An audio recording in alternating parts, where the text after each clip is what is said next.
오늘 이 시간에는 요한복음 9장 4절을 중심으로 해서 언제까지 결심과 다짐만 반복할 것인가 라는 제한 말씀 상관행한데 은혜 받기를 원합니다. 히말레야 산에 사는 어떤 새에 관한 일화입니다. 그 새는 비바람을 피할 둥지가 없어서 밤이면 나뭇가지에 앉아서 몰아치는 북풍 한슬에 밤새도록 떨면서 날이 새면 집지어리 날이 새면 집지어리라고 울면서 밤을 새운다고 합니다. 그러나 그 새는 일단 날이 밝아지고 해가 떠올라 따스한 햇빛이 비춰오면 이 나무 저 나무 가지로 날아다니며 노는 재미에 빠져 지난 밤에 결심했던 일을 까맣게 잊어버린다는 것입니다. 그랬다가 또다시 그 지긋지긋한 밤이 찾아들면 다시 나무까지 앉아서 날이 새면 집을 지으리 날이 새면 집을 지으리라고 되풀이해서 운다고 합니다. 그래서 티벳 사람들은 그 새를 날이 새면 집을 지으리라고 그 새 이름을 부른다고 합니다. 박윤환 시인의 인용문입니다. 작심삼일이라고 했던가요? 실천을 하지 않고 결심만 거듭하고 다짐만 반복하면서 구태의연하게 살아가는 걸 비유한 이야기입니다. 사랑하는 성도 여러분 중에는 날이 새면 집 지으리라는 새와 같은 면이 없다고 여기시는지요? 그렇다면 훌륭한 신앙이 소유자라 할 것입니다. 왜냐하면 부지런한 믿음을 가져 영생의 복을 받을 수 있기 때문입니다. 잠언서 13장 4절에 기록하기를 게으른 자는 마음으로 원하도 얻지 못하나 부지런한 자의 마음은 풍족함을 얻느니라고 하였습니다. 강태공은 세월을 낚았지만 게으른 자는 사망을 낚고 그 엄청난 힘에 의해 죽음의 길로 끌려가고 있다는 사실을 아셔야 합니다. 그러나 부지런한 자는 세상이라는 밭에 소망한 씨를 뿌리고 가꾸는 일을 열심히 하기 때문에 기쁨의 단 곧 영생을 수확하는 결실의 단을 거두어 들릴 수가 있습니다. 이것이 하나님의 바라심이며 성도가 부지런해야 할 이유가 바로 여기 있는 것입니다. 오늘 이 시간에는 성도가 부지런해야 할 이유가 무엇인지를 성경에서 세 가지 말씀을 발차의 본문으로 삼았습니다. 첫째는 성도가 부지런해야 할 이유는 하나님 명령이기 때문입니다. 두 번째는 일할 수 없는 날이 곧 이르기 때문입니다. 세 번째는 하나님의 종말에 셈하자고 하시기 때문입니다. 이러한 세 가지 말씀을 상고하는 가운데 피차의 은혜를 받는 귀한 시간 되시기를 예수님의 이름으로 간절히 축원을 드립니다. 첫째는 권면은 하나님의 명령이라고 했습니다. 창세기 2장 15절 말씀을 찾아보면 여호와 하나님이 그 사람을 이끌어 에덴 동산에 두사 그것을 다스리며 지키게 하시고 여호와의 하나님께서 그 사람에게 명하여 가라사대 동산 각종 나무의 실과는 네가 이모이로 먹되 선악을 알게 하는 나무의 실과를 먹지 말라. 네가 먹는 날은 정령 죽으리라 하시라고 하셨고 또 로마서 10장 11절에서는 부지런하여 게으르지 말고 열심을 품고 주를 섬기라고 하셨습니다. 본문은 태초에 인간에게 삶의 처소로 지어주신 에덴 동산에 대한 소개와 더불어 하나님과 최초의 사람 아담 사이 인류 최초의 선악과 구두 언약이 체결된 사실을 기록하고 있습니다. 하나님이 보시기에 좋았던 세상 가운데 특별히 에덴 동산을 창설하지 않습니까? 그곳에서 최초의 인간 아담과 하와로 하여금 하나님과 교제하며 행복한 삶을 살게 하지 않습니까? 그런데 그곳 동산 가운데 수많은 열매 먹는 나무를 두시고 따먹게 하셨으나 오직 선악을 알게 하는 나무를 두시고 그 열매는 따먹지 못하는 엄명을 내리신 것이 본문의 내용입니다. 인간에게 하나님이 에덴 동산을 허락하신 사실은 인간에 대한 하나님의 각별하신 사랑을 보여주는 정표이겠습니다. 또한 에덴 동산 중앙에 선악과 나무를 두신 것은 인간이 스스로 사고하고 행동하며 책임질 줄을 아는 자유의지를 가진 존재로서 창조하였음을 보여줍니다. 그 목적은 하나님께 순종할 때 축복을 베푸시기 위함이셨습니다. 다시 말해서 하나님께서는 인간을 타인의 조종에 의해서 움직이는 로봇과 같은 존재로 만드시지 않았다는 것입니다. 자유의지를 주셔서 자발적으로 순종함으로써 더 큰 축복을 받을 수 있는 통로를 열어주신 것입니다. 이런 하나님과 인간 사이의 최초의 구두 언약을 선악과 행위 언약이라고도 부릅니다. 이처럼 시작과 더불어 인간이 타락하기 전에 하나님께 맺었던 첫 언약을 보여줌으로써 하나님과의 원초적인 관계를 알 수가 있습니다. 이를 근거로 앞으로 전개될 구속사역의 시발점이 되는 본문이 갖는 영적 의미를 살펴보면 이와 같다고 하겠습니다. 자유로우신 하나님은 자신의 형상대로 지원받은 인간에게 가장 좋은 것으로 주시기를 항상 원하십니다. 천지 만물을 창조하시고 특별히 에덴 동산을 창설하시고 이를 인간에게 주신 사실을 통해서도 확연히 드러납니다. 이런 인간이 타락한 이후에도 선택하여 내신 자녀들을 구원하셔서 새 하늘과 새 땅을 기업으로 주실 것의 근거가 되게 하십니다. 계시록 21장 1절로 4절이 맞습니다. 그러나 인간에게는 허용된 것과 더불어 금지된 것을 두셨습니다. 허용된 것은 하나님의 축복으로 아람 최대한 누리게 될, 금지된 것은 엄격히 금해야 합니다. 성도는 이러한 순종 생활을 통해서 자신의 삶의 궁극적인 주인이 하나님이심을 고백하면서 하나님과의 더욱 돈독한 교제를 나눌 수가 있다고 이사야서 26장 2절과 계시록 21장 27절에서 밝힌 바 있습니다. 그런데 인간은 하나님의 생명의 말씀을 거역했고 지금도 거역하기를 망설이지 않습니다. 실존주의 철학자들이 주장하듯이 인간은 자기가 선택한 만큼의 책임을 지지 않는다는 것입니다. 본문 16절을 17절을 살펴보면 기록하기를 먹지 말라 정령 죽으리라 하신 하나님 말씀을 불순종함으로써 자신이 선택한 선악과 범죄를 책임지지 못하는 상태가 되어버린 것입니다. 이로 말미암아 우리의 몸의 성전에 사탄을 불러들여 주인으로 받아들임으로써 사망의 권세 아래 묶인 몸이 되게 된 것입니다. 그것은 하나님의 명령을 어긴 자성자박의 결과였습니다. 그러나 자비하시는 하나님께서는 택하신 자녀들 지옥 백성이 되도록 방치할 수가 없으셨습니다. 독생자를 보내사 믿는 자들로 하여금 구원받게 하시고 영생의 길을 열어주셨습니다. 이 길을 가는데도 안심이 되지 않아 성령 하나님 보내주시고 동행케 하시는 천생의 길잡이로 인도하시고 보살펴 주시는 은혜를 베풀어 주고 계십니다. 로마서 12장 11절에서도 사도 바울은 말하기를 게으르지 말고 열심을 품고 주를 섬기라고 피력했습니다. 이제 우리에게 남은 것은 이 땅을 사는 동안 우리의 몸된 성전 속에 성령께서 내주하시도록 하는 일입니다. 성령의 내주 교통 감화 하시는 가운데 부지런한 믿음 생활을 통해 하나님의 말씀에 순종으로 수행하여 성령하는 믿음의 여정이 되시기를 예수님의 이름으로 간절히 축원을 드립니다. 두 번째는 일할 수 없는 날이 이르기 때문이라고 했습니다. 전도서 19장 10절의 말씀을 찾아보면 기록하기를 물은 네 손이 일을 당하는 대로 힘을 다하여 할지어다. 네가 장차 들어갈 엄부에도 일이 없고 계획도 없고 지식도 없고 지혜도 없음이라고 했고 요한복음 9장 4절에선 때가 아직 낮음에 나를 보내시니 이를 우리가 하여 하리라. 밤이 오리니 그때는 아무 일도 할 수 없느니라고 하셨습니다. 사랑하는 성도 여러분, 두 개의 본문 말씀을 봉독할 때 무엇을 여러분 느끼셨습니까? 과연 성도된 나는 가정이나 직장이나 교회에서 주어진 일을 보고 얼마나 기쁜 마음으로 최선을 다해 일하고 계시는지요?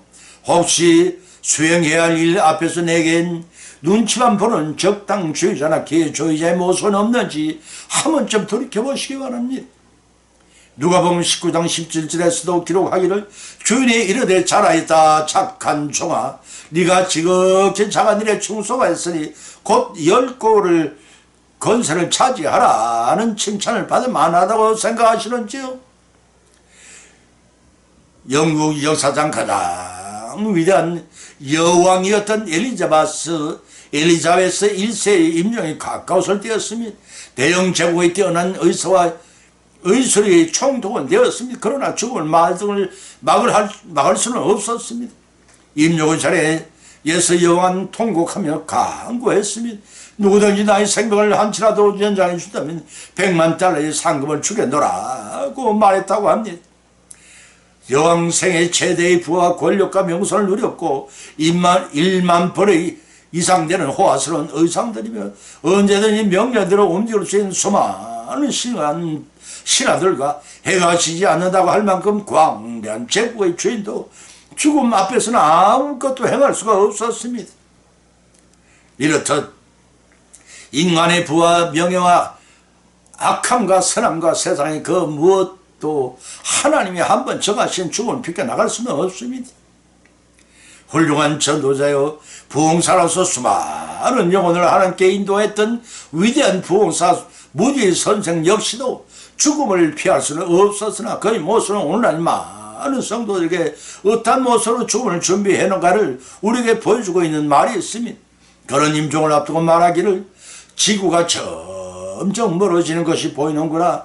하늘문이 열리고 하나님이 나를 부르시나 라고 하면서 당당하게 죽음을 맞이했다고 전했습니다. 사랑하는 성도 여러분, 우리는 죽음의 문턱에서 어떤 고백을 할 수 있으리라 생각하십니까? 삶과 죽음의 문제가 하나님께 속한 것임을 깨닫고 우리의 생명을 그리스도께 맡김으로써 그의 뜻에 순종하며 사는 것이 성도된 우리 삶의 원칙이 아니겠는지요? 왜냐하면 언젠가 할 수 없는 날 우리에게도 일할 수 없는 날에 임할 것이기 때문입니다. 때문에 우리는 이 땅에 사는 동안에서 할 수 있는 일을 해야 합니다. 우리는 이 땅에 사는 동안 일을 해야 합니다. 가정과 직장에서는 물론 교회에서도 빗자루 하나 드는 일에도 열심을 다해 부지런해야 합니다. 적은 일에 충성하는 자들을 하나님은 찾으신다는 사실을 믿으시기 바랍니다. 특히 본문에서 다루는 문제는 죽음의 의인과 악인을 가리지 않고 찾아온다는 사실과 그 죽음을 피하지 못한 무력한 것이 인간 존재란 사실을 주지시키고 있습니다. 여기서 중요한 사실은 두 가지로 나누어 말할 수가 있습니다.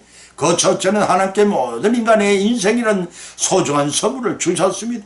자신의 인생을 선과 악 어떻게 활용해 사는 것을 자유이지만 어느 경우이든 자신의 결정한 바에 따라 살아간 삶의 결과에 대해서 최후의 심판대 앞에 책임을 져야 한다는 것이 마태복음 25장 14절로 37절 말씀입니다. 그 두 번째는 세상에서의 인생의 삶이 100년을 못다 살면 죽음 이후의 세계에 새롭게 다가오는 천년의 하루 같은 영원한 삶 날들을 뿌린 대로 거두며 살게 된다는 사실입니다. 이 원칙에 의해 하나님이 절대 심판 주권이 행사된다는 근엄한 사실을 염두에 두고 이 땅에서는 하나님께 약속하신 영원한 날들을 준비하는 기간으로 삼아야 할 것입니다. 빌립보서 3장 20절 말씀입니다. 그래서 본문 10절에 쓴 기록하기를 물론 너희 손이 힘을 다하여 할지어다 엄부에는 지혜도 없음이라고 한 것입니다. 게으르지 말고 부지런히 주신 나날이 낙을 누리되 항상 자신이 행한 결과에 따라 심판을 받는다는 사실 염두에 두고 사는 삶을 사는 것입니다. 왜냐하면 일할 수 없는 그날이 불시에 찾아들기 때문에 명심하시고 이에 대비하는 삶, 후회 없는 삶, 믿음으로 승리하시는 우리 모두의 믿음으로 승리하는 여성이 되시기를 예수님 이름으로 축원드립니다. 세 번째는 하나님께 종말에 셈하실 것이기 때문이라고 했습니다. 마태복음 25장 19절 쳐다보면 기록하기를 오랜 후에 그 종들의 주인이 돌아와 저희와 회개할세라고 하였습니다. 고린도후서 5장 10절 이후에는 이는 우리가 다 반드시 그리스도의 심판대 앞에 드러나 각각 선악간에 그 몸으로 행한 것을 따라 받으려 함이라고 하였습니다. 이 기록된 말씀 우리 믿는 자들은 그리스도께서 재림하실 때 자신의 행위에 대한 심판을 받을 것이라 하고 마태복음 12장 36절, 로마서 14장 10절, 갈라디아서 6장 7절, 에베소 6장 8절, 고린도서 3장 24절로 25절을 사업적인 용어인 회개로 말로 표현하고 있습니다. 또 계시록 20장 12절을 쳐다본 기록하기를 또 내가 보내 죽은 자들이 누구나 그 보호자 앞에 섰는데 책들이 펴있고 또 다른 책들이 펴있으니 곧 생명책이라 죽은 자들의 자기를 위하여 책에 기록된 대로 심판을 받으니라 하고 기록하고 있습니다. 사람이 죽으면 불신자이든 신자이든 심판대 앞에 서게 됩니다. 그때 심판대 앞에 여러 가지 책이 벼 있다고 했으니 그 책들 중에서 처음 책들은 각기 사람의 행실이 기록된 것인데 그 심판의 근거가 됩니다. 또 다른 책이란 구원받은 자와 구원받지 못한 자, 곧 지옥에 들어갈 영벌을 받을 자와 천국에 들어갈 영생을 누릴 자의 자녀들의 이름이 적힌, 하나님의 자녀들의 이름이 적힌 생명책입니다. 두 가지 인용문 말씀에서 결론은 이 땅에서 자신이 살아온 대로 회개하여 어떻게 살아나를 셈하시겠다는 말씀입니다. 본문 19절에서 서두의 오랜 후회라는 의미는 종말론적으로 심판의 때를 가리킬 말입니다. 주목할 사실은 주님의 재림의 금방 이루어질 것이 아님을 시사합니다. 그리스도의 지장 재림이 금방 이루어질 것이 아님을 밝혀 있습니다. 베드로후서 3장 9절을 찾아보면 그 일을 기록하기를 주님의 약속은 어떠니 더디다고 생각하는 것이 더딘 것이 아니라 오직 너희를 더하여 오래 참으사 아무도 멸망치 않고 다 회개하게 이르기를 원하시니라고 했습니다. 그러나 구원받은 이방인의 수가 충만하게 차게 되면 언젠가 그날 우리는 모두는 심판대 앞에 서게 될 것입니다. 본문 19절에 기록하기를 주인이 돌아와 저희와 회개할세라고 했습니다. 여기서 주인은 심판주이신 예수 그리스도를 지칭하고 저희는 주를 섬기는 신도들 가리킵니다. 또 돌아와라는 의미는 주님의 지장 재림의 때를 말하고 회개할세라는 심판의 내용을 상업적인 용어로 표현한 것입니다. 따라서 본문의 내용은 마지막 때 심판 장면이 마치 종들과 주인 사이의 회개로 일로 비유하도록 언급하고 있습니다. 이와 같이 우리 주님은 믿는 자들에게 누구나 똑같은 사역을 맡긴 것이 아닙니다. 마치 본문의 주인이 종들에게 행한 것처럼 우리에게도 회개하죠 하실 것입니다. 그들을 대비해 맡기신 사역을 충성을 다해 감당해야 할 것입니다. 고린도후서 4장 1절로 2절에서는 사도 바울은 사람이 마땅히 우리를 그리스도의 일꾼이와 하나님의 비밀을 맡은 자를 여길지어다. 그리고 맡은 자들에게 구할 것은 충성이라고 하였습니다.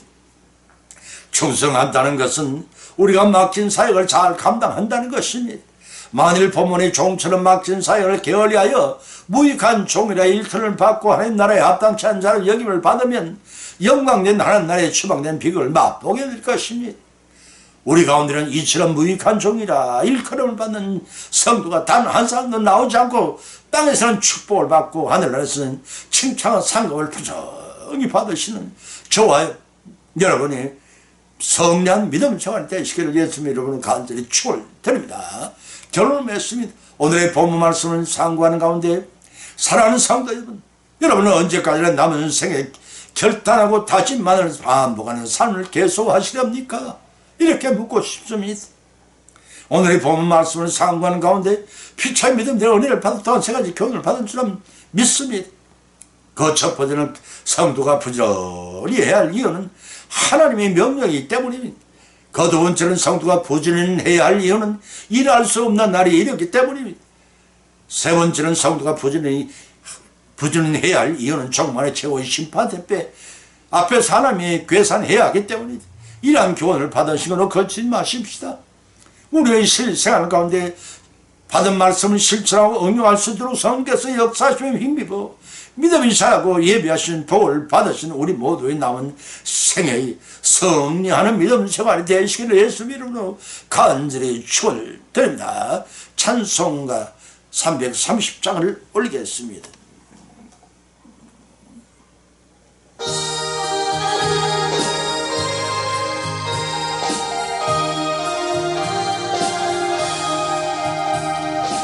어둠 밤수이 되리니 네 집은 지켜서 차 이슬 맺힐 때에 일찍 일어나 해 돋는 아침부터 힘써서 일하라.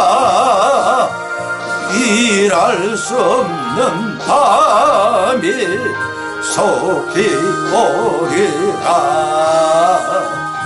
어둠만 실되기를 내 기쁨 지켜서 일할 때 일하면서 놀지 말아라. 낮에는 수고하나 쉴 때도 오랜데 일할 수 없는 나 밤이 속히 오리라.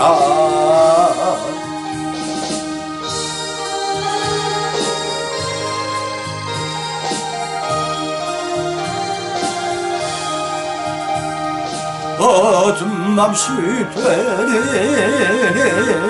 네 기쁨 지켜서 지는 애 비낀 곁에 힘써 일하고 겁이 치다여서 어둡게 되어도 할 수만 있는 대로 힘써 일하라. 아멘.